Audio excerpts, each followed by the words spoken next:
ngopeni kowe lan aku muga dadi jedenge no prawane tak enteni rondone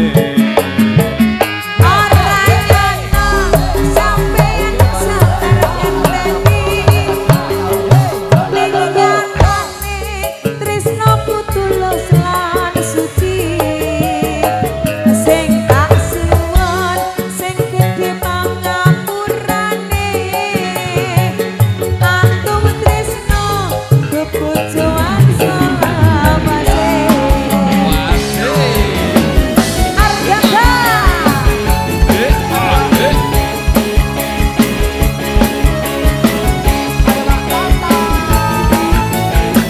terima kasih bosku GGS Audio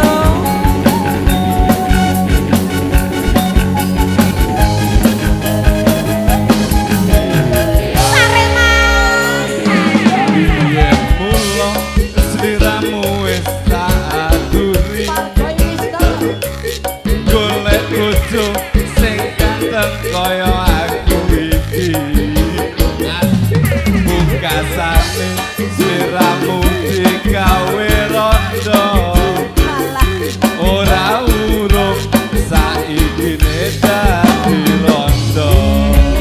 ayo Mbak Tata nanging piye kabeh iki wis kebacut ibarat kubur ra bakal dadi sego mula ketun kuwi tanpa upama ngerti ngono Mas lamaranmu sing tak topo asik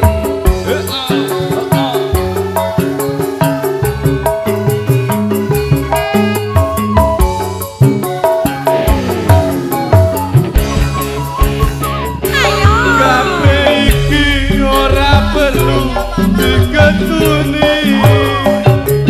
janjiku mbiyen aku sanggup ngenteni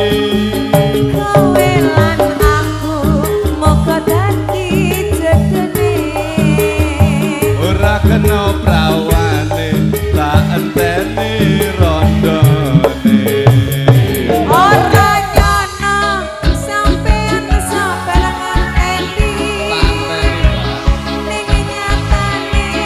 tresnamu tulus lan suci rasane sing gedhe pangapurane Antum tresno bebojoan selawase Antum tresno bebojoan selawase Mas nuwun Mas Bener.